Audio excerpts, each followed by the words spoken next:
Hello guys, இன்னைக்கு வீட்டிலே ஈஸியாக பன்னீர் டிக்கா மசாலா ரெசிபி எப்படி பண்ணுறதுன்னு பார்த்துடலாமா? அதுக்கு ஒரு பாத்திரத்தில் தயிர் 3 டேபிள் ஸ்பூன் போல் ஆட் பண்ணிக்கலாம், சில்லி பவுடர் 1 டேபிள் ஸ்பூன் போல் ஆட் பண்ணிக்கலாம், மல்லித்தூள் 1 டேபிள் ஸ்பூன், ஜீரகத்தூள் அரை டேபிள் ஸ்பூன், கடலை மாவு 1 tablespoon, garam masala 1 tablespoon, chaat masala 1 tablespoon, மஞ்சத்தூள் அரை tablespoon, kasuri methi 1 tablespoon, இஞ்சி பூண்டு பேஸ்ட் 1 டேபிள் ஸ்பூன்.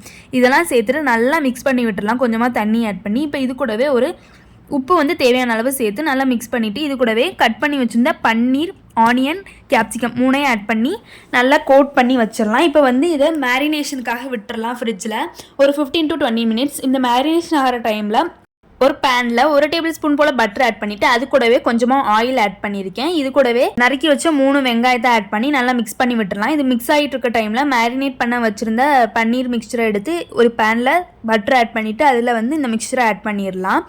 அது நல்லா குக் ஆகட்டும். இப்போ 3 தக்காளியை அரைச்சி பேஸ்ட்டு அது கூட ஆட் பண்ணிவிட்டு ஜிஞ்சர் கார்லிக் பேஸ்ட் போட்டு அதையும் ஆட் பண்ணி நல்லா மிக்ஸ் பண்ணி விட்டுடலாம். இது கூடவே 1 டேபிள் ஸ்பூன் மல்லிப்பொடி அண்ட் சில்லியை நான் அரைச்சி சேர்த்துருக்கேன். அது கொஞ்சம் டேஸ்ட் என்ஹான்ஸ் பண்ணி கொடுக்கும், அதுக்காக தான்.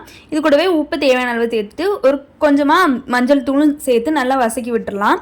இப்போ இது பச்சை வாசனை போகிற அளவுக்கு வசங்கின அப்புறம் இது கூடவே தண்ணி ஆட் பண்ணிக்கலாம். கிரேவி என்ன கன்சிஸ்டன்சியில் வேணுமோ அந்த அளவுக்கு தண்ணி ஆட் பண்ணிடலாம். இப்போ தண்ணி ஆட் பண்ணி நல்லா மிக்ஸ் பண்ணிவிட்டு இதை நல்லா கொதிக்க விட்டுறணும். இது நல்லா கொதிச்ச அப்புறமா இப்போ நம்ம அந்த பன்னீர்லாம் இருக்குல்ல அதெல்லாம் இதில் எடுத்து ஆட் பண்ணிடலாம்.